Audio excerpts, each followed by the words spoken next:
setiap kami ya Tuhan. Kami datang di hadapan-Mu, biarlah Engkau bentuk, biarlah Engkau berharui, biarlah Engkau jadikan kami bejana untuk hormat kemuliaan-Mu Tuhan. Dimanapun Tuhan kami berada, dari setiap perkataan kami, dari setiap pekerjaan kami, dari setiap apa yang Tuhan percayakan bagi kami sungguh menyenangkan hati-Mu Tuhan. Berkati firman Tuhan pakai hamba-Mu dan segala kuasa yang bukan dari Tuhan yang ingin mencuri darah citra kami tolak katakan dalam nama Tuhan Yesus.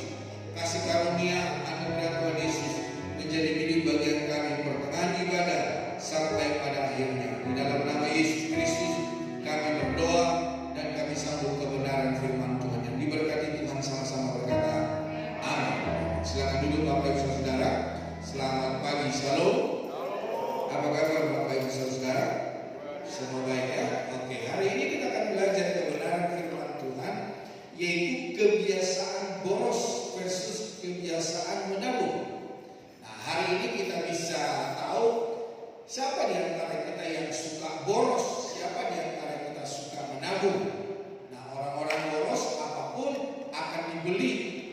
Coba Bapak Ibu bayangkan, apa yang Bapak Ibu beli di rumah, terus Bapak Ibu tidak pakai. Berapa pasang sepatu Bapak Ibu Saudara? Dan berapa pasang yang Bapak Ibu tidak pakai? Berapa banyak baju yang Bapak Ibu beli?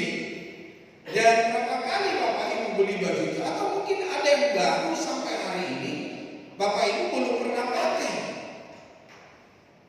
Atau ada perkakas dapur, perkakas rumah tangga, para pria-pria, peralatan mobil, atau seperti orang-orang di luar sana, Saudara, beli mobil tapi tidak dipakai mobilnya, dibungkus saja, Saudara.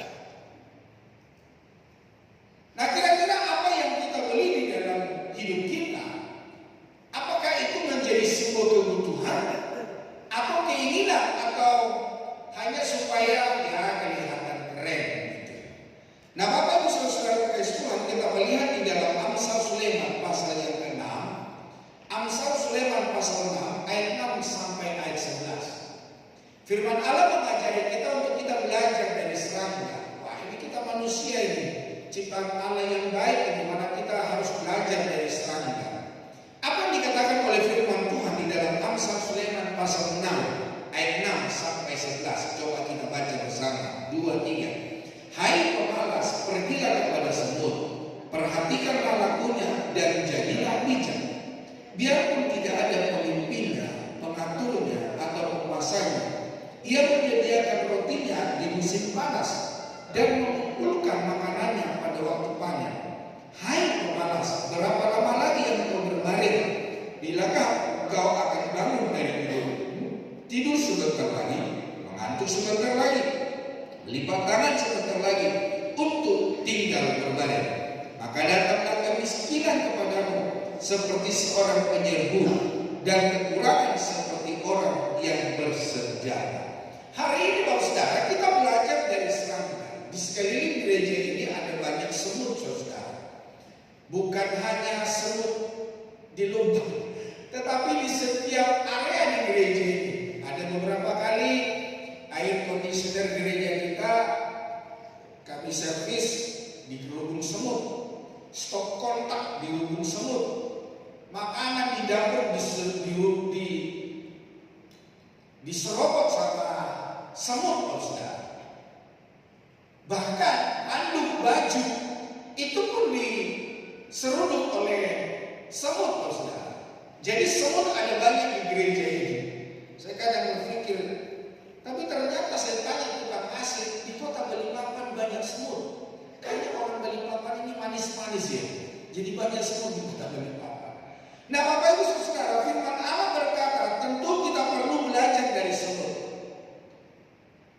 Karena banyak semut, saya suka memperhatikan keberadaan semut. Jadi semut ketika mereka tidak bisa menyeberang ke pohon yang lain, ke satu tempat yang lain, ternyata mereka itu membuat jembatan. Semut yang satu memegang semut yang lain, itu bergandengan tangan sampai 10. Dan dari 10 semut yang bergandengan tangan itu, maka semut-semut yang lain bisa berjalan dengan baik. Wah, saya pikir ini hebat juga. Nah, Bapak Ibu Saudara, hari ini kita disuruh belajar dari semut. Nah, bagaimana caranya untuk kita belajar dari semut? Lebih mudah untuk hidup boros. Sulit bagi kita membedakan mana keinginan dan mana kebutuhan. Boros itu mudah, tapi bijak itu pilihan. Bagaimana supaya kita menjadi seorang bijak? Bagaimana supaya kita dapat mengelola keuangan kita dengan baik? Itu sebuah pilihan. Jangan karena kita berpikir kita banyak uang, apa saja kita beli. Tempat sabun misalnya, sudah berapa banyak tempat sabun yang tidak dipakai?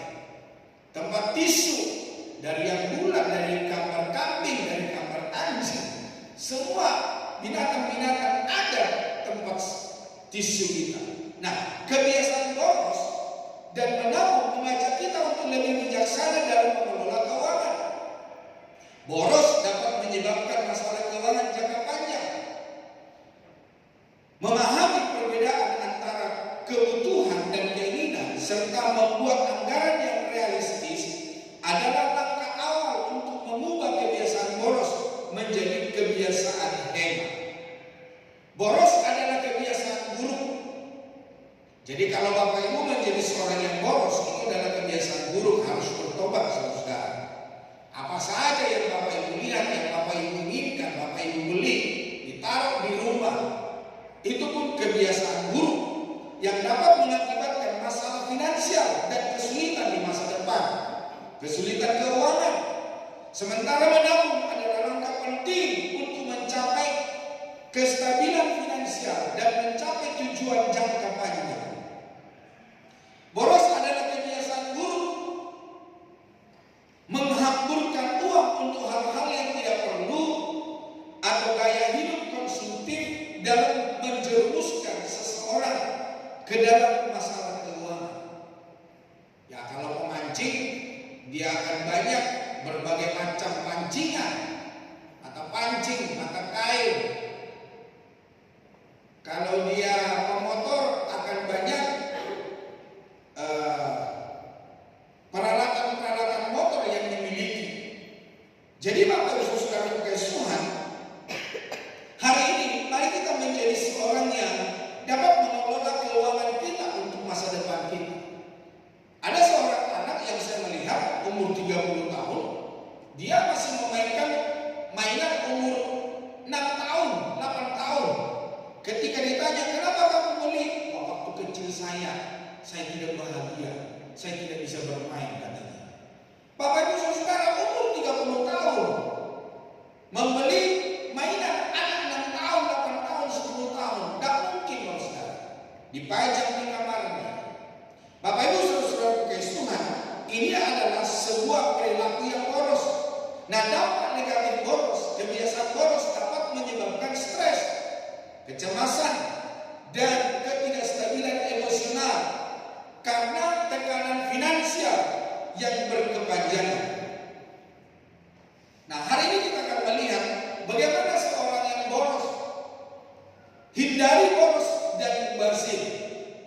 Jadi apapun yang ada di rumah kita, biarlah semua itu yang kita pakai. Tidak ada yang spesial, tetapi semuanya kita bisa pakai. Ada sepatu untuk kerja, ada sepatu untuk ke gereja, sepatu untuk jalan-jalan, sepatu untuk tempat pesta. Namun saudara-saudara Tuhan, jangan banyak sepatu yang kelihatan jari-jarinya lah, yang wanita yang hak tinggi lah, yang ceper lah, yang apalah. Tapi satu pun tidak ada yang dipakai dengan baik. Ya, itu terserah Bapak Ibu Saudara, uang adalah uang saudara. Tetapi apakah itu membuat kita menjadi seorang yang bijaksana atau menghambur-hamburkan uang dengan kita tidak mengelola keuangan kita? Contoh perilaku boros, sering membeli barang impulsif. Apa itu impulsif? Itu suka memberi barang yang tidak direncanakan. Misalnya dibeli pulpen, wah ini cantik, ini cakep, ini pulpen. Dibeli, sampai sekarang nggak pernah dibeli, sampai kering itu tintanya nggak dipakai-pakai.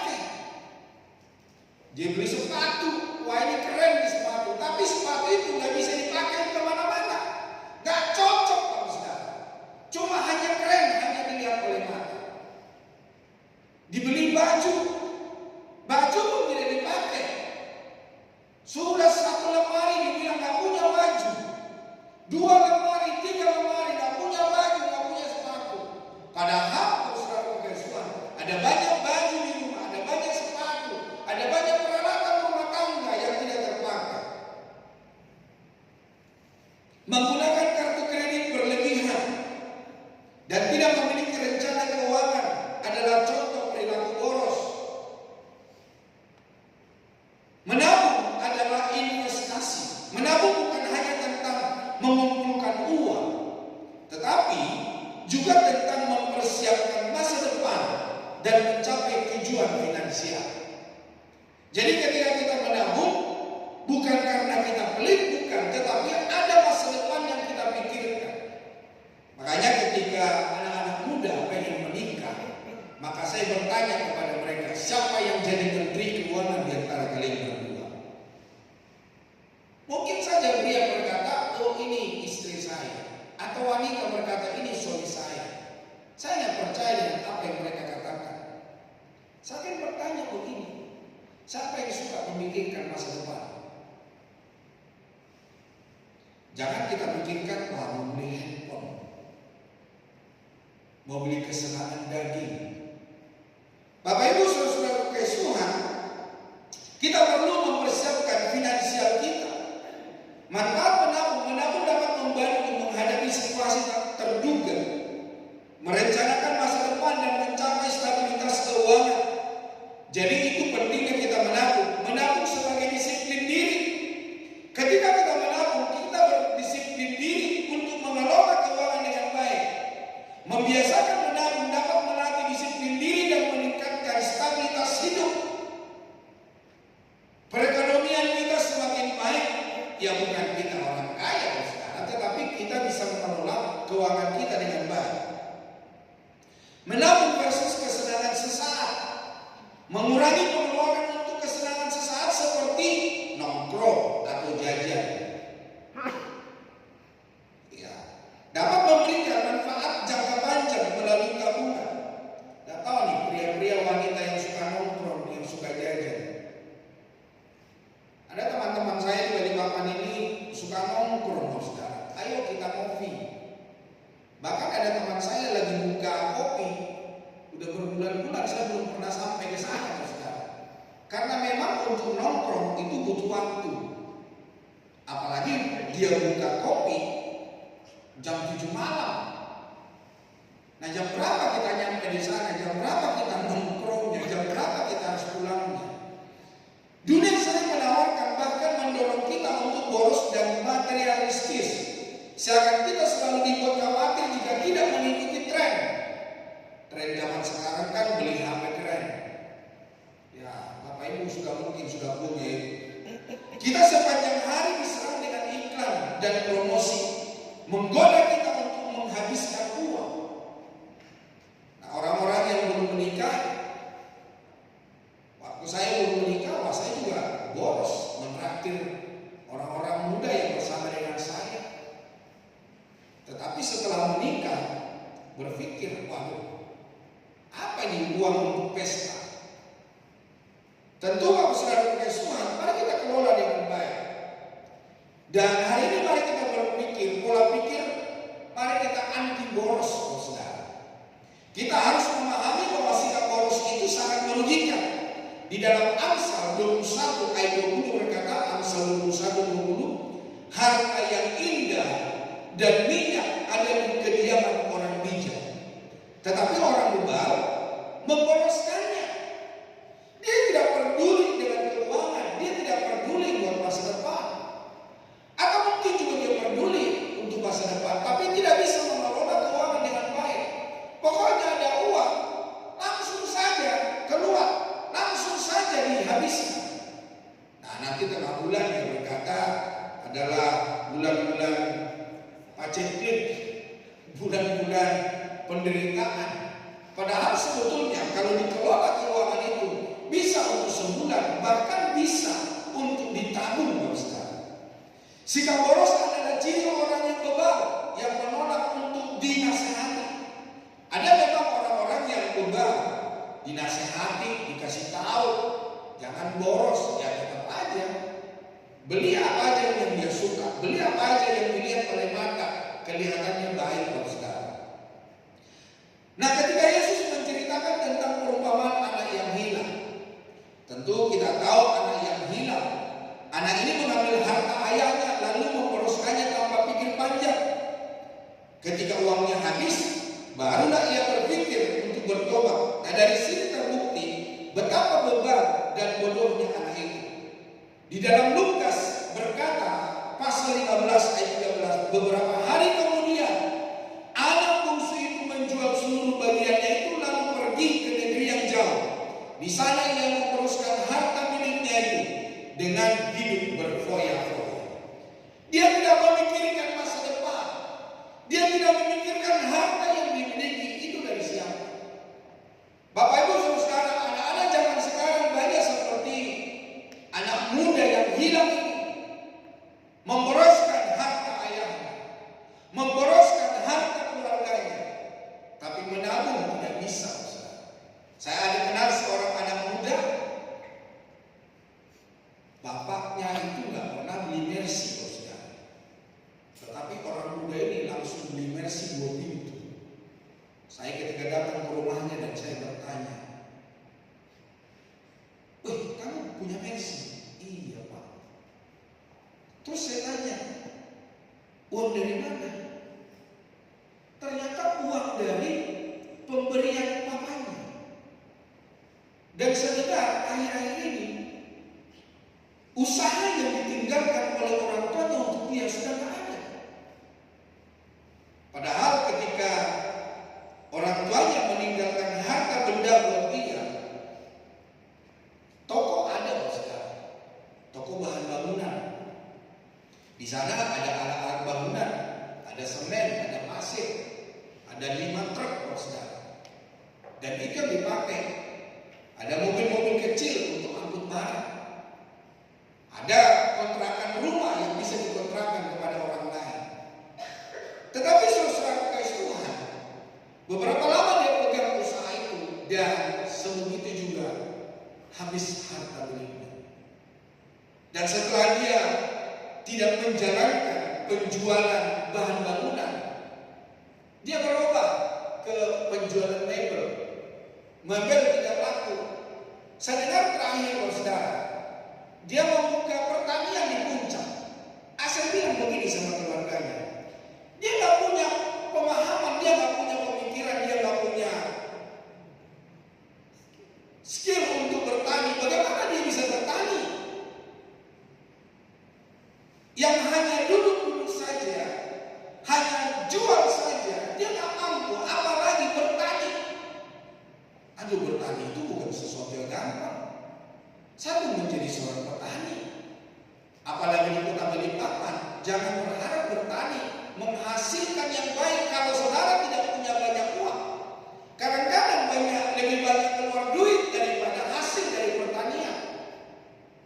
Beli pupuk, karena tanah di kota Balikpapan, di Kalimantan ini asam.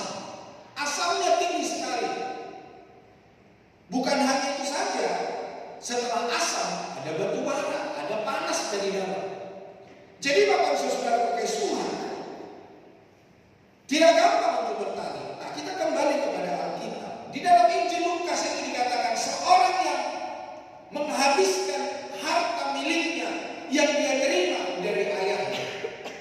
Bahkan saudara, ketika keuangannya habis, baru dia sadar di rumah bapakku ada banyak orang yang bisa makan, yang bisa minum. Bapak Ibu saudara kasih Tuhan. Jadi dalam Alkitab ini mengajari kita untuk kita jangan menjadi seorang yang boros. Mari kita yang dapat mengelola keuangan kita. Supaya apa? Supaya kita merasa sukacita. Kita dapat berbahagia. Kita dapat menjalani hidup ini dengan tenang, saudara. Namun ketika kita boros, keuangan kita tidak ada, itu juga akan mempengaruhi sukacita. Ada banyak orang, saudara, oleh karena keuangan yang tidak ada, maka hidupnya susah. Saya melihat di sosial media, ada seorang anak yang umur 6, 7, 8 tahun, saudara. Dia diusir oleh ayahnya. Dia ditinggal oleh ayahnya. Oleh karena orang tuanya berpisah. Dan saya melihat anak ini tidur di sebuah pondok di pinggir sawah, saudara. Dan ketika pemimpin dari Jawa Barat menemui dia, akhirnya dia diangkat, dipelihara menjadi anak yang berguna. Bapak Ibu saudara kekasih Tuhan, hari ini mari kita belajar untuk mengelola keuangan kita dengan baik. Kita perlu mengelola uang dengan sebaik-baiknya. Uang dan harta adalah titipan Tuhan, bukan hak milik. Kenapa saya berkata bahwa uang adalah miliknya Tuhan, bukan hak milik? Seorang raja, Alexander Agung, ketika dia sakit, dia memesan kepada para dokternya. Dia berkata, nanti kalau saya mati dan kalau saya sudah ditempatkan di peti mati, keluarkan kedua tangan saya. Dan kalau saya mati, nanti tolong pesan sama keluarga saya supaya uang saya, harta saya dihamburkan di perjalanan. Bapak Ibu saudara, para dokter ini heran. Setahu saya kalau ada seorang yang mati tidak mungkin tangan dikeluarkan. Kalau seseorang mati tidak mungkin dia menghamburkan keuangannya. Akhirnya memang terjadilah si raja ini meninggal. Tangannya dikeluarkan, uangnya dihamburkan. Apa maksudnya? Dia berkata kepada para dokternya, supaya dunia tahu, saya memang seorang yang berhasil, saya memang seorang yang punya harta, saya punya kedudukan yang hebat. Tetapi supaya dunia tahu, tidak ada satupun harta yang dapat saya bawa ke kuburan. Bapak Ibu, ketika ada keluarga kita meninggal, seberapa banyak harta yang bisa kita bawakan buat dia? Jangankan jam tangan yang mahal itu juga tidak mungkin Bapak Ibu berikan. Paling sepasang baju.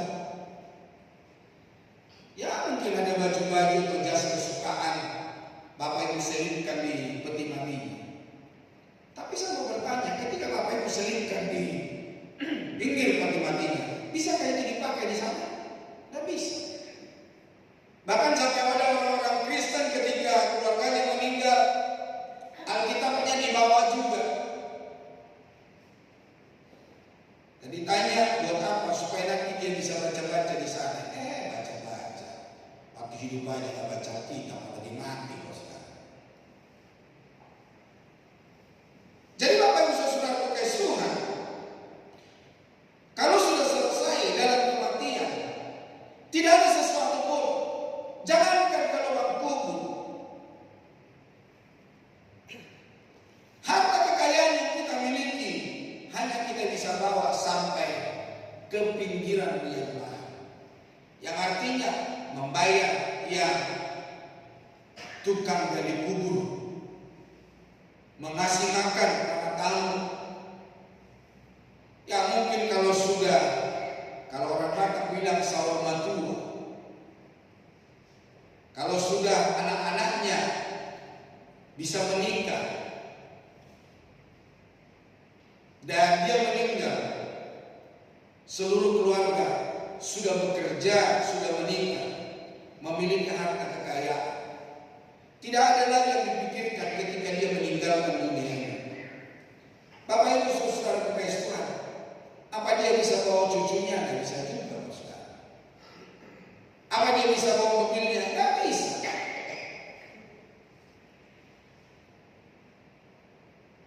Ketika jemaat kami yang paling kaya negerinya meninggal, maka anak-anaknya bertanya kepada saya, Pak Ulber, teman-teman saya bilang supaya kami memberi yang terbaik buat Papa. Saya tanya, yang terbaik seperti apa? Dia bilang kami mau beli peti mati harga 300 juta. Saya bilang begini sama dia, tahu nggak papamu ketika dia meninggal harga peti mati 300 juta? Tahu nggak papamu ketika kau kubur di kuburan yang paling mahal di San Diego Hills, tahukah papamu kamu kubur dia di sana? Segala sesuatu setelah kematian, mau kau bakar, mau kau lempar ke laut, orang yang telah meninggalkan kita, dia tidak tahu lagi apa-apa. Bahkan firman Allah berkata, untuk kembali ke tanah kelahirannya pun dia tidak akan bisa. Jadi saya berkata, ya terserah kamu, uang-uang kamu, harta-harta milik kamu. Bapak Ibu saudara kasih Tuhan, bahwa segala sesuatu yang kita punya adalah milik Tuhan. Situasi kita seperti perumpamaan tentang talenta di dalam Injil Matius pasal yang ke-25. Di sana dikatakan ketika si raja itu mempercayakan uangnya, talentanya kepada orang-orang bawahannya, maka ada yang dipercaya 5 talenta, ada yang dipercaya 2 talenta, dan ada yang dipercaya 1 talenta. Hari ini saudara, berapa talenta yang Tuhan percayakan bagi kita? Mungkin ada di antara kita yang orang-orang yang memiliki 5 talenta, tetapi ada juga yang memiliki 2 talenta, dan ada juga yang memiliki 1 talenta. Namun di dalam firman Allah berkata, yang 5 talenta yang dipercayakan bagi dia mengelolanya dengan baik, dan hasilnya 5 talenta, dan akhirnya dia memiliki 10 talenta. Yang 2 talenta yang dipercayakan buat dia pun mengelolanya, sehingga dia mendapatkan upahnya, dan akhirnya dia memiliki 4 talenta. Tetapi yang cilaka adalah yang 1 talenta, dia menguburnya, dia menyimpannya, dan ketika Tuhan sudah datang, Tuhan bertanya, berapa yang kau dapatkan? Akhirnya dia menyalahkan tuannya dan berkata, kamu menuai di tempat di mana kamu tidak menanam. Dan Tuhan bilang, tangkap orang jahat ini. Bapak Ibu saudara kasih Tuhan, Tuhan mau supaya kita menjadi pengelola yang baik, bukan menjadi seorang yang boros, yang menghabiskan apa yang Tuhan percayakan bagi hidup kita. Nah Bapak Ibu saudara, ada 4 langkah menghindari sifat boros. Yang pertama, menentukan prioritas. Bapak Ibu saudara, ketika di rumah beras sudah habis, rokok pun sudah habis, anak Bapak Ibu mau sekolah, kira-kira apa yang Bapak Ibu dahulukan dari ketiga hal itu? Mau beli beras kah? Mau beli rokok kah? Mau bayar uang sekolah? Ada yang bisa jawab saya? Atau sama-sama kita bingung? Betul, beras. Rokok bisa ditunda, uang sekolah bisa dikasih tahu sama guru. Bapak Ibu saudara, kalau beras sudah habis, nanti sore mau makan apa? Besok mau makan apa? Jadi Bapak saudara, tentukan prioritas. Mengidentifikasi kebutuhan yang paling penting dapat membantu kita memutuskan cara menggunakan uang. Alkitab memberitahu kita dalam Matius 6 ayat 21. Karena di mana hartamu berada, di situ juga hatimu berada. Apa yang kita hargai menunjukkan prioritas hati kita. Bapak Ibu saudara, ada satu keluarga jemaat di kota Jakarta. Dulu kami satu gereja, saudara. Nah, ketika saya tanya dia, kok gereja di mana? Saya juga masih bingung gereja mana. Anak-anak saya mengajak saya ke gereja, tapi ya saya juga belum bisa tertanam di sana. Ya udah kalau begitu, ikut saya aja di gereja saya. Akhirnya saudara, hari Minggu dia datang ke gereja. Ketika selesai ibadah, hari-hari berikutnya saya tanya, bagaimana kau bergereja di tempat saya? Saya betul-betul menggenapi kebenaran firman Tuhan Matius 6 ayat 1, di mana hartamu berada, di situ hatimu berada. Kok bisa? Saya bilang. Mobilnya mobil mahal, saudara. Karena dia datang telat dan dia gak dapat parkir, dia parkir di pinggir jalan. Akhirnya setiap kali ibadah dia keluar, dia lihat mobilnya lecetnya, masuk lagi. Gak berapa lama kemudian ada yang baret enggak, dia turun lagi, dia lihat lagi. Oh gak ada baret, dia masuk lagi. Dan dia berkata, udah terakhir deh, yang pertama dan yang terakhir saya beribadah di gereja kamu. Ya saya bilang, yang kau gak dapat tempat parkir lah, engkau datang jam berapa? Engkau datang sudah puji-pujian, udah mau firman Tuhan. Jangan-jangan minggu depan engkau datang hanya 2 berkat saja. Karena itulah yang orang Kristen inginkan. Bapak Ibu saudara-saudara kasih Tuhan, bijak dengan uang dimulai dari prioritas keuangan Anda. Utamakan kebutuhan, tabungan dan kebutuhan lainnya, baru kemudian keinginan. Yang kedua, saudara, menyusun anggaran. Mari kita susun anggaran di dalam rumah tangga. Membuat anggaran dan berkomitmen untuk mengikutinya adalah cara efektif untuk mengendalikan kebiasaan boros. Ketahui dengan tepat berapa uang yang Anda anggarkan sehari-hari. Misalnya, Bapak Ibu anggarkan, misalnya, Bapak Ibu anggarkan uang 1 juta untuk makan sebulan. Cukup kira-kira? Ya cukup lah, apalagi di Kota Balikpapan. Mungkin di Jakarta masih bisa. Di Kota Balikpapan 1 ikat sayur sudah 30.000. Nggak tahu sekarang. Sawi hijau. Ada temanku yang baru datang dari Jawa. Dia mengeluh, Pak, mahal ya Kota Balikpapannya. Iya, nggak mahal. Tidak ada yang murah di Kota Balikpapan. Jadi kalau Bapak Ibu ada hidup di Kota Balikpapan, Bapak Ibu adalah orang-orang keren. Oh, bukan ya, Bapak yang bilang atau kepaksa Ustaz. Bapak Ibu saudara kasih Tuhan, kalau misalnya 1 juta kita sisihkan untuk uang belanja 1 bulan, berarti per hari kita berapa? Uang makan Anda 33.000 1 hari. Ya beli cabai, beli peralatan buat alat masak itu aja kurang. Ya kan, cabai sekilo udah berapa? Belum sampai, belum serai.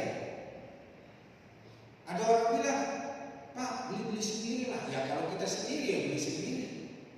Ya kalau kita rame-rame. Bapak Ibu saudara kasih Tuhan, susunlah anggaran dengan baik.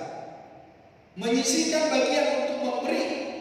Satu lagi cara untuk menggunakan uang dengan bijak adalah memberi. Dalam 1 Timotius 6 ayat 18, Paulus mengingatkan kita untuk peringatkanlah agar mereka itu berbuat baik, menjadi kaya dalam kebajikan, suka memberi dan membagi. Jadi kita juga harus menyisihkan uang kita untuk memberi, untuk pekerjaan Tuhan, untuk pelayanan. Apalagi Gereja Bethel Indonesia.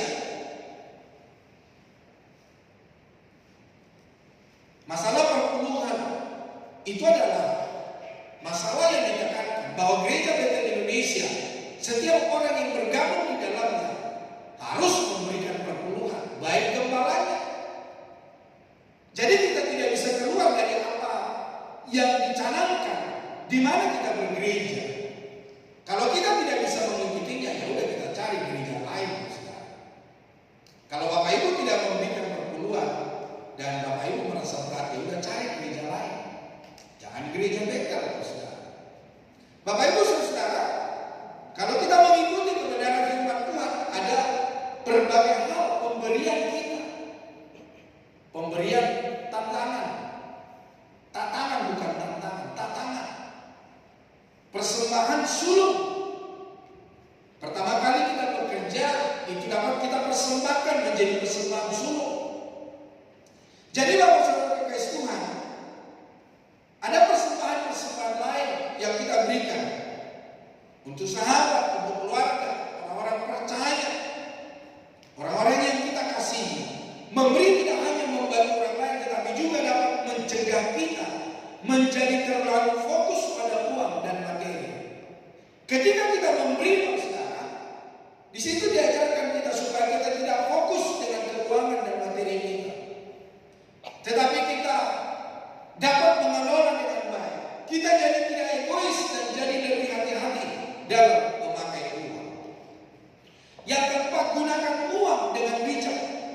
Menggunakan uang tanpa boros bukan tugas yang mudah, hanya jika kita mengerti tentang kebutuhan. Membuat anggaran, memberi, kita mampu mengelola uang dengan baik. Hati kita jadi tidak terpaku dengan uang, namun bisa memakainya dengan bijaksana. Mari hari ini kita menjadi orang-orang Kristen yang dapat mengelola keuangan kita. Ingatlah selalu bahwa uang dan harta kita di dunia ini adalah sementara. Tadi saya sudah berkata, tidak ada sesuatu pun yang dapat kita bawa ke dalam kuburan. Dengan begini kita jadi lebih berhikmat dengan uang. Saya banyak melihat orang tua mengumpulkan harta, orang tua menyimpan harta kekayaan. Tetapi ketika anak-anak mereka mengelola keuangannya, dan berapa lama kemudian uang itu akan habis. Kira-kira kita sebagai orang tua sampai berapa banyak yang kita bisa habiskan? Berapa banyak yang bisa kita selesaikan dari apa yang kita capai selama kita hidup? Bapak Ibu Saudara kasih Tuhan, keuangan yang sehat adalah salah satu pilar yang dibutuhkan di dalam keluarga. Namun ada tantangan dari gaya hidup boros yang menghancurkannya. Nah, hari ini kita akan belajar bahwa sekarang agar tidak terjebak gaya hidup boros. Nah, seharusnya apa yang kita lakukan di dalam hidup kita? Mari kita meneladani serangga. Serangga yang dimaksud di sini adalah semut. Dari serangganya adalah beberapa hal yang baik bisa dijadikan contoh. Di dalam ayat yang ke-6 tadi dikatakan, hai pemalas, pergilah kepada semut, perhatikan lakunya dan jadilah bijaksana. Semut adalah binatang yang rajin. Kerajinannya akan membawa seseorang kepada kehidupan lebih baik, keberhasilan dan kesuksesan.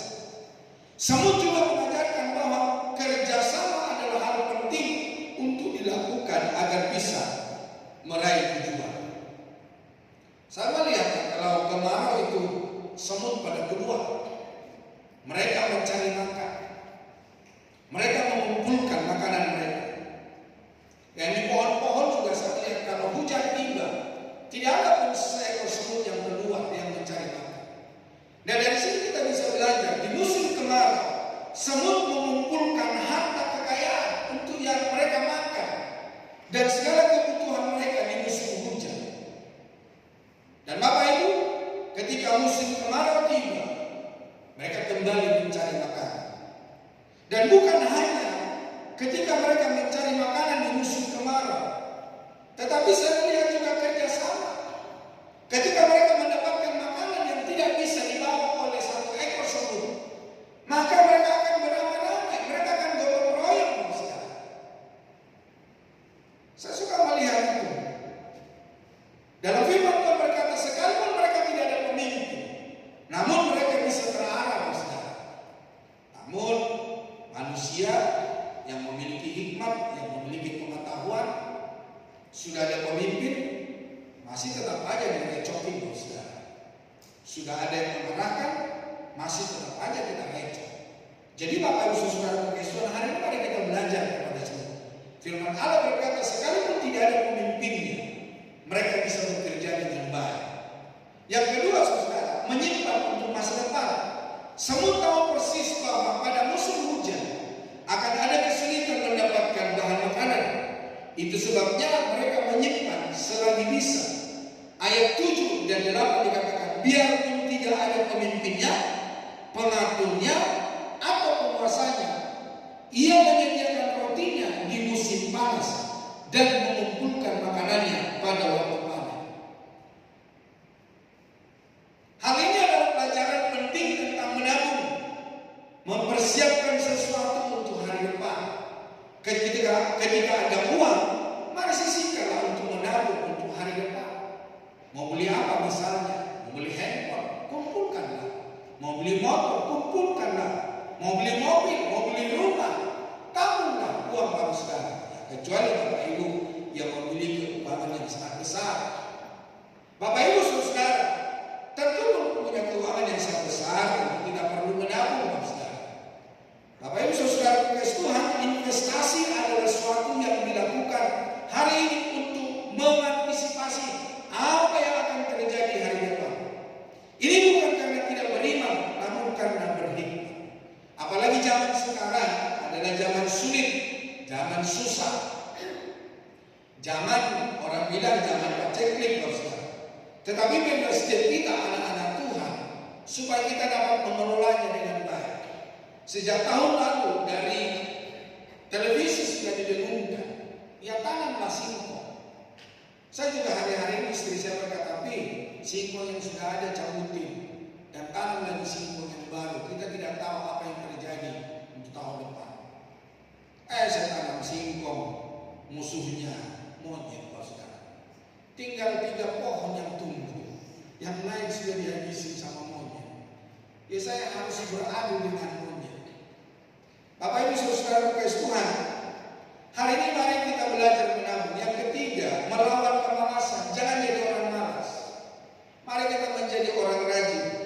Agar tidak terjebak dalam hidup boros, kita perlu membangun kebiasaan hidup rajin, anti kemalasan. Di dalam ayat 10 dan ayat 11, tidur sebentar lagi, mengantuk sebentar lagi. Melipat tangan sebentar lagi untuk tinggal terbalik. Maka datanglah kemiskinan kepadamu seperti seorang penyeru, dan kekurangan seperti orang yang bersenjata. Hari ini Bapak Saudara kasih Tuhan, waktu yang Tuhan berikan bagi kita, mari kita pergunakan dengan baik. Hari-hari yang kita miliki, mari kita pergunakan dengan baik. Saya melihat beberapa hari di kota Balikpapan, mungkin menghalanya kita untuk bekerja, apalagi untuk sales, Saudara. Sales, Saudara. Yang menghalangi mereka untuk bekerja ke kantor-kantor, mencari tempat bekerja. Ya kalau naik mobil pun punya tantangan. Nah kalau mereka naik motor, Saudara, bagaimana mereka harus mencari untuk rekan kerja, menghasilkan kerja? Harus kita pintar-pintar, Saudara. Mungkin harus beli jas hujan. Hal yang paling merusak adalah jika sudah malas, hujan, macet. Orang Balikpapan zaman sekarang yang terjadi di jalanan katanya sudah macet. Saya bilang belum, masih ramai. Itu belum macet, masih ramai. Yang macet itu sampai sekarang berhenti 2 menit, 3 menit di jalan, itu baru macet. Kalau masih jalan, itu masih ramai. Nah kalau padat, jalan 1 senti, itu padat merayap. Jadi belum macet, Saudara. Kalau berhenti 5 menit, jalan 1 menit, berhenti 5 menit, itu baru macet, Saudara. Nah Bapak Ibu Saudara kasih Tuhan, jangan kita menjadi seorang yang malas, ditambah kebiasaan hidup kita boros, dan mereka dekat sekali dengan kehancuran. Kemiskinan yang datang di dalam hidup kita. Tips praktis belajar menabung, berinvestasi. Namun hati-hati dengan judi online dan pinjaman online. Ya kalau bisa jangan sampai, Saudara.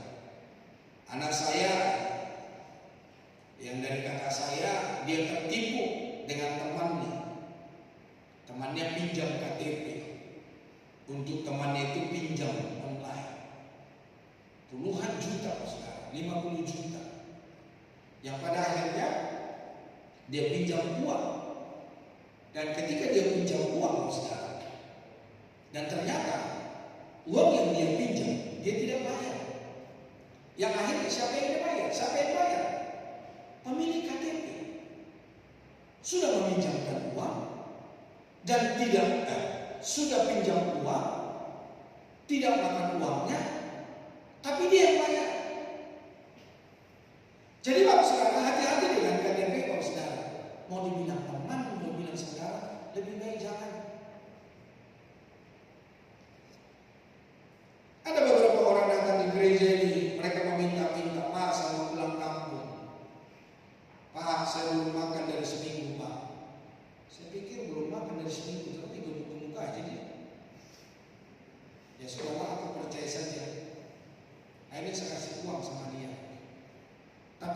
saya kasih bukan sesuai dengan apa yang dia minta. Misalnya dia minta 100.000, ya nggak 100.000, apa yang saya kasih 10.000 dia makan. Jadi jangan juga memanjakan orang yang minta-minta. Ya kalau Bapak Ibu mau meminjamkan seorang, pinjamkanlah. Kalau Bapak Ibu punya keuangan, kalau hati Bapak Ibu punya belas kasihan. Tetapi ketika Bapak Ibu meminjamkan kepada seseorang dengan suka hati, tapi bersuka hatilah ketika orang itu tidak bisa kembalikan. Jadi barang yang telah Bapak Ibu pinjamkan, jangan harap kembali. Karena memang sudah biasa orang yang meminjam itu memelas dengan begitu luar biasa. Tetapi giliran kita minta untuk membayar, dia lebih garang dari kita. Jadi Bapak Saudara, kalau meminjamkan mau berapa juta, udah pinjamkanlah dengan suka hati. Tapi jangan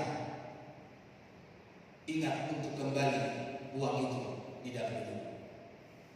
Jadi Bapak Ibu Saudara kekasih Tuhan, sebagai orang percaya hari ini mari kita mengelola keuangan kita dengan baik. Uang yang kita keluarkan, uang kita belanjakan, biarlah semua dapat terkelola dengan baik. Kalau tidak Bapak Saudara, maka kita akan mengalami kehancuran. Kita akan mengalami depresi.